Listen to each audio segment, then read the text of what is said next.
Welcome back to the channel, guys. My name is Gene Edwards. You are watching LUBED for April the 5th, 2023. There, I got it right this time. Last night I said it was 2022. My apologies.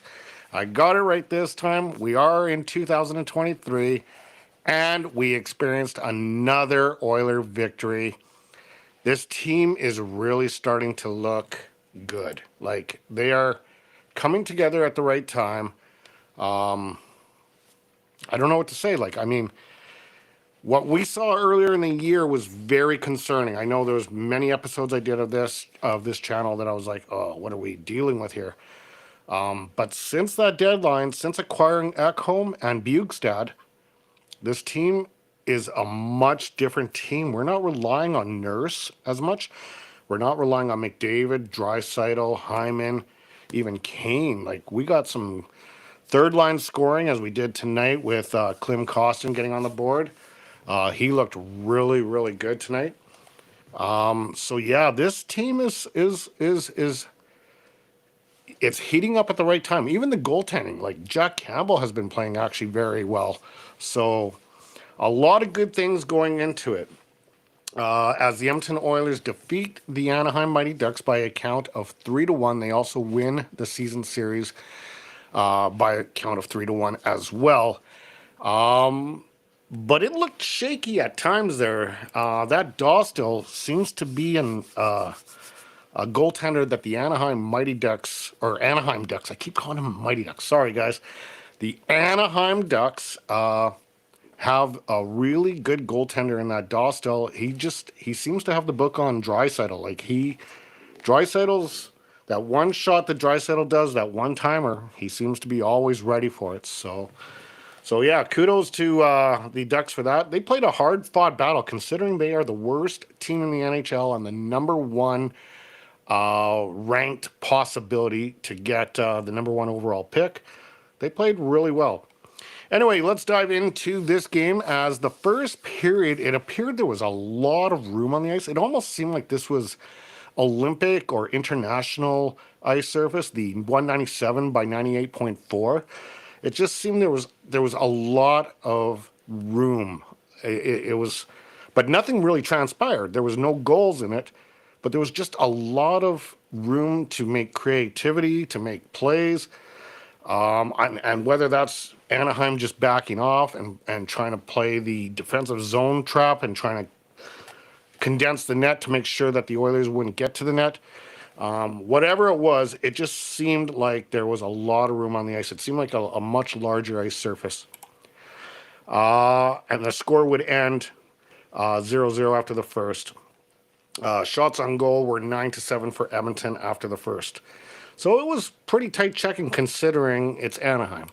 Second period, Klim Kostin would finally break the scoreless silence halfway through the period, and he would also add a helper on Nick Bjugstads' goal shortly after.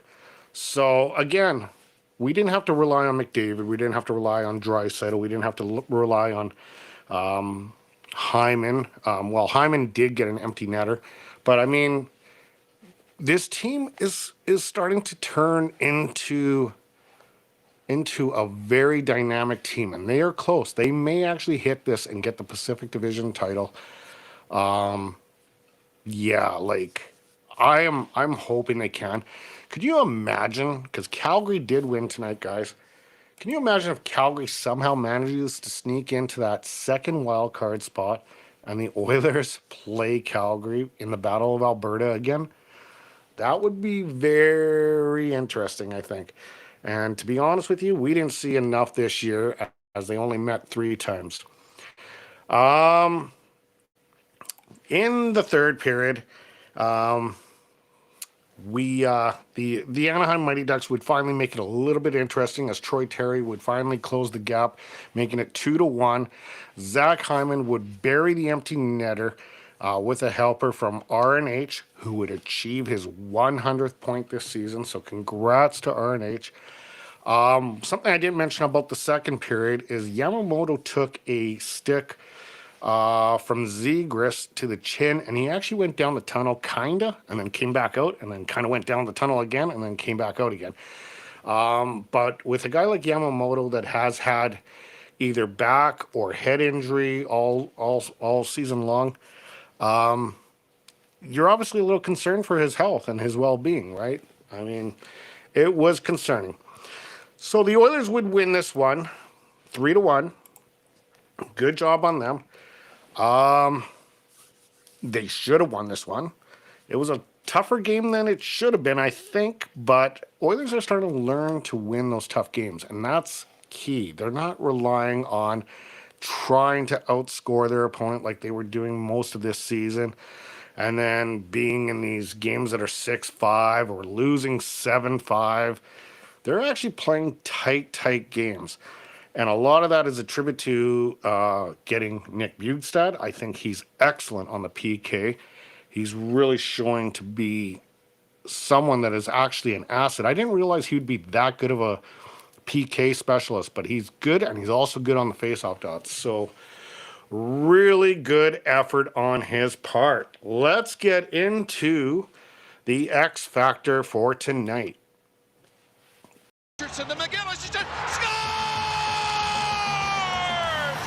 The Edmonton Oilers have tied the game! Here are your Edmonton Oilers X Factors for tonight.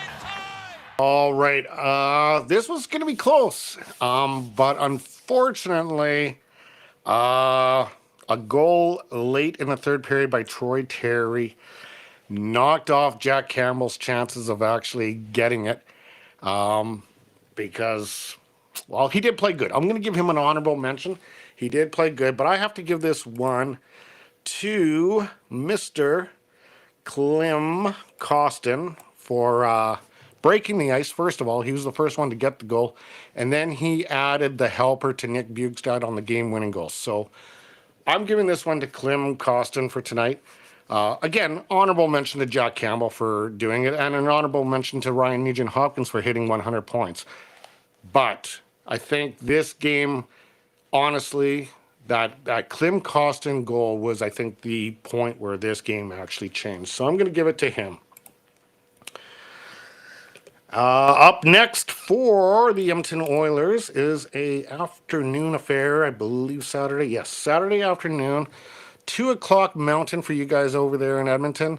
1 o'clock for me here in BC against the San Jose Sharks. Now, we have definitely the weaker of the schedule between us and Vegas. So we could actually snatch that Pacific Division title. Would that be something else? It'd be the first time that the Oilers have done it since like the 80s. So it would be awesome. This team does kind of remind me of the 80s Oilers. I mean, I was breaking this down with some of the guys at work. I think Draisaitl kind of reminds me of Messier. McDavid reminds me of Gretzky. We got some of the toughness. So we'll see. We'll see what happens. I know it's totally a different era and all that kind of stuff, and I shouldn't actually do that, but I really like what I'm seeing out of it. I try to compare it to what I witnessed back in the 80s. So we are in good shape, guys. Okay, so for final thoughts and comments, James Smith.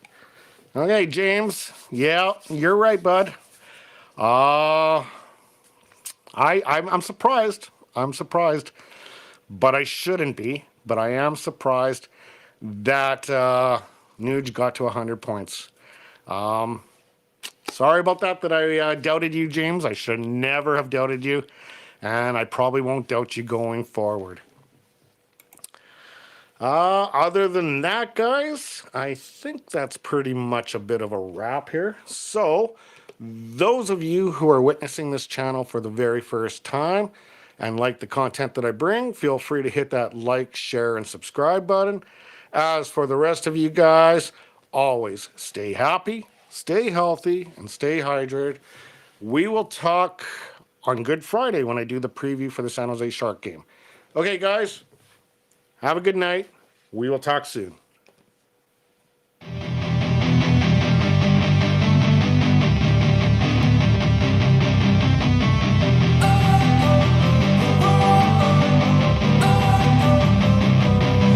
wanna sleep in, cause I got something to prove. I gotta take what I hate and finally make a move. I think of you and all the shit you don't do. Well, I'ma make hella sure that I don't